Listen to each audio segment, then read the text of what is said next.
Hey food fanatics, and welcome back to the channel. Today, we're not whipping up delicious masterpieces. Oh no, we're diving headfirst into the culinary abyss, the hall of shame, the absolute bottom of the recipe barrel. We're talking about the top 10 worst recipes ever invented. Now, worst is subjective, right? But some culinary creations are so baffling, so bizarre, or just so unappetizing that they've earned a special place in food infamy. But here's the kicker. These monstrosities didn't just appear out of thin air. There's usually a reason they came to be, whether it's wartime rationing, a newfangled ingredient everyone went gaga for, corporate marketing genius or madness, or just sheer unadulterated culinary curiosity gone wrong.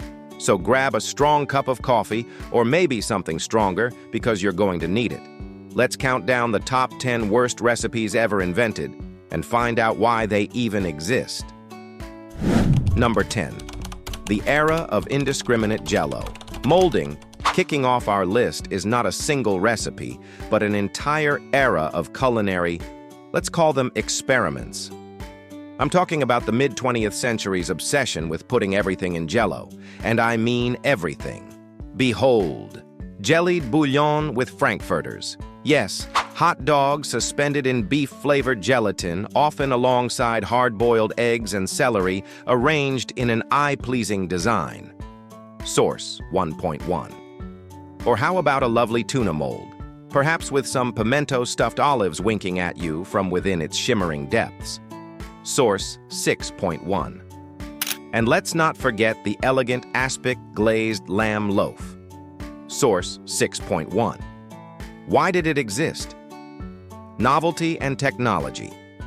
Gelatin wasn't always so easy to come by. When powdered gelatin became widely available and affordable, it was a modern marvel. Homemakers were encouraged to get creative. Source 1.2. So, while we might gag a little now, back then, a shimmering, multi-layered gelatin mold was the height of culinary chic. Thank goodness some trends don't last. Number 9. Ham and bananas hollandaise, or with cheese sauce. Next up, a combination that sounds like it was invented by a toddler pointing at random things in the fridge: ham and bananas hollandaise. Yes, you heard that right. Take some bananas, wrap them in ham slices, and then drench them in hollandaise sauce. Source 1.2. Some variations even opted for a hearty cheese sauce instead. Source 6.1 as ham banana rolls with cheese sauce. It's sweet, it's savory, it's confusing. Why did it exist? Mid-century experimentalism. The 1950s and 60s were a time of pushing culinary boundaries, sometimes right off a cliff. There was a fascination with new combinations and exotic ingredients, like bananas in savory contexts.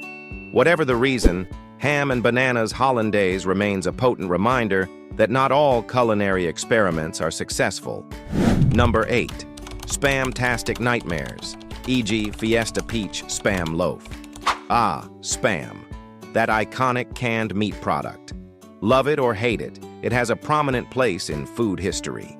And during its heyday, people did some truly wild things with it.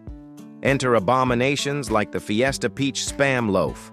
A glorious loaf of Spam, lovingly garnished with peach halves and perhaps some maraschino cherries, baked to a questionable perfection. Source 6.1. Or how about Spam and banana fritters? Source 6.1. The sheer audacity. Why did it exist? Spam became incredibly popular during and after World War II because it was affordable, shelf-stable, and a readily available source of protein. Source 6.1 implicitly common knowledge. So, the Fiesta Peach Spam Loaf wasn't born out of malice, but out of necessity, marketing, and a desire to jazz up a pantry staple. Still, probably not hitting the top of anyone's favorite recipes list today. Number 7. The Triple Play Warmer, a Campbell's creation.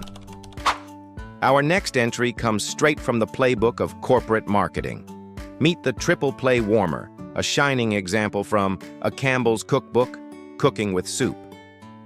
The Riverfront Times highlights this beauty, explaining that it, like 98% of the recipes in that book, wasn't created because it tasted good. It was created to sell as many cans of soup as possible. Source 1.1.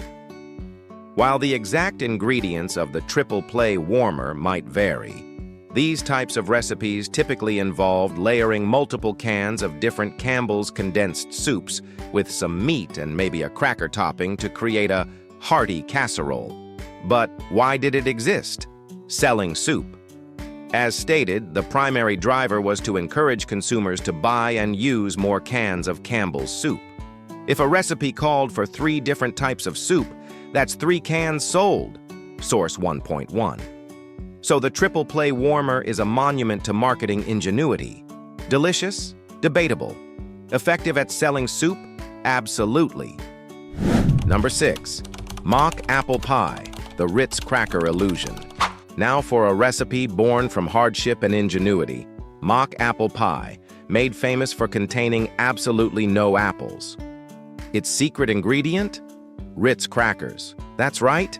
During the Great Depression, when apples might have been scarce or too expensive for many, clever cooks devised a way to replicate the taste and texture of apple pie using crackers, sugar, lemon juice, cinnamon, and butter. Source 6.2. Why did it exist? The Great Depression.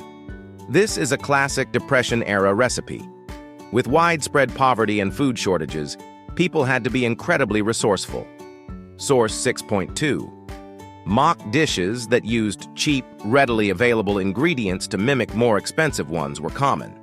So, mock apple pie is less a culinary disaster and more a fascinating piece of food history. It shows how creativity can blossom even when the pantry is bare. Still, don't try to pass it off as the real deal to an apple pie connoisseur. Number 5. Peanut butter stuffed onions. The concept is simple, yet profoundly unsettling for many. You take an onion, hollow it out, and stuff it with peanut butter. Then typically you bake it. Source 6.2 mentions it as a Great Depression food. Why did it exist? Depression-era desperation. Like mock apple pie, this is another dish with roots in the Great Depression. Source 6.2. Onions were cheap and available. Peanut butter was a relatively inexpensive source of protein and calories. While we can admire the resourcefulness, peanut butter stuffed onions is one of those historical dishes that most of us are glad to leave in the past. Unless you're feeling really adventurous, no judgment. Okay, maybe a little. Number 4. The cockatrice, medieval shock and awe. We're taking a big leap back in time for this one, to the lavish and often bizarre banquets of the medieval and Tudor periods. Prepare to meet the cockatrice. No, that's not a mythical beast from a fantasy novel. A cockatrice was a real dish, albeit a truly Frankensteinian one. It involved taking the front half of a piglet and sewing it to the back half of a capon, a rooster, or vice versa. Source 5.2. This culinary chimera was then roasted and served, often as a spectacular centerpiece. Why did it exist? Show of wealth and power. Medieval banquets were all about ostentation. Dishes like the cockatrice were designed to impress guests and display the host's wealth and the skill of their cooks. Source 5.2. It was edible art, a status symbol. The cockatrice wasn't about everyday eating, it was about spectacle, a culinary horror show designed to make jaws drop, and in that, it certainly succeeded. Number 3. Vienna sausage shortcake. Just when you thought processed meats couldn't get any weirder in desserts, allow me to introduce Vienna sausage shortcake. This culinary choice comes to us courtesy of Good Housekeeping's 1967 Keep Cool cookbook, according to the Riverfront Times. Source 1.1.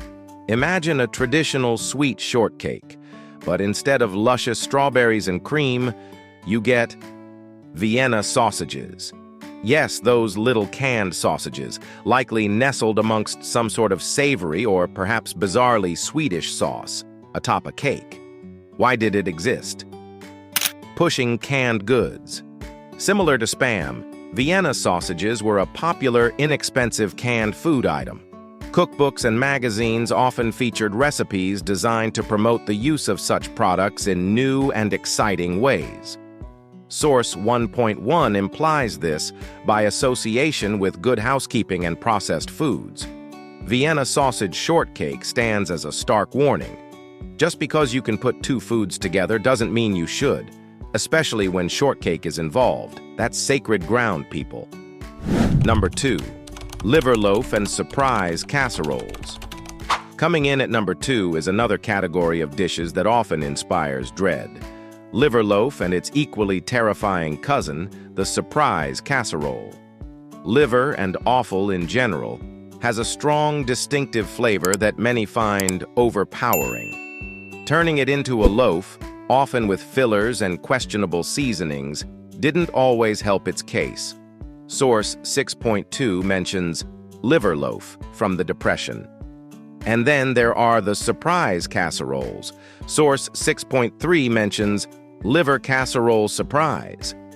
The surprise was rarely a good one. It usually meant some combination of cheap meat, canned vegetables, a gloopy sauce, often from canned soup, and maybe a crushed potato chip topping if you were lucky. Why did it exist?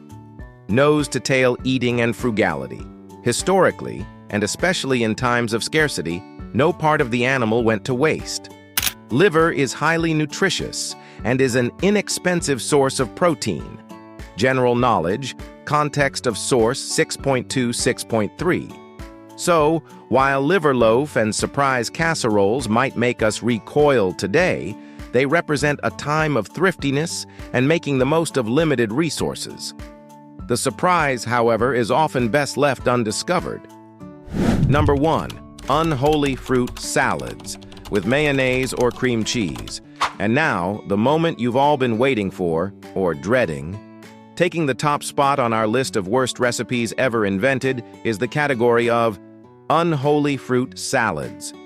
We're talking about those mid-century concoctions that dared to call themselves salads, but were often a bizarre mishmash of canned fruit cocktail, marshmallows, nuts, Jell-O, of course, and the most egregious offender, a dressing made of mayonnaise or whipped cream cheese.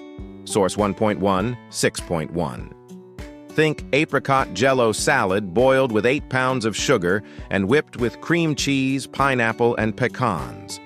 Or frozen fruit cheese salad. Why did it exist? The rise of canned and processed foods. Again, the mid-20th century saw an explosion in convenience products. Canned fruit, Jell-O, processed cheese, and mayonnaise were all readily available and marketed as modern marvels. Salad. Redefined. The definition of salad became incredibly broad. It wasn't just about leafy greens. It was about molded creations, sweet concoctions, and anything that could be served chilled as a side dish or even a dessert. These fruit salads represent a unique culinary moment where innovation, convenience, and a somewhat misguided sense of taste collided. They are the undisputed champions, the final bosses of bad recipes, and there you have it. 10 of the most questionable, bizarre, and downright worst recipes ever invented, along with the fascinating and sometimes frightening reasons they came to be. It just goes to show that food history is a wild ride, full of triumphs, disasters, and a whole lot of Jell-O. What do you think? What's the worst recipe you've ever encountered or, heaven forbid, tasted? Let me know in the comments below.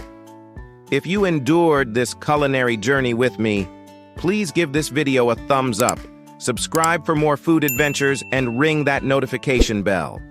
Until next time, may your meals be delicious and your culinary experiments successful.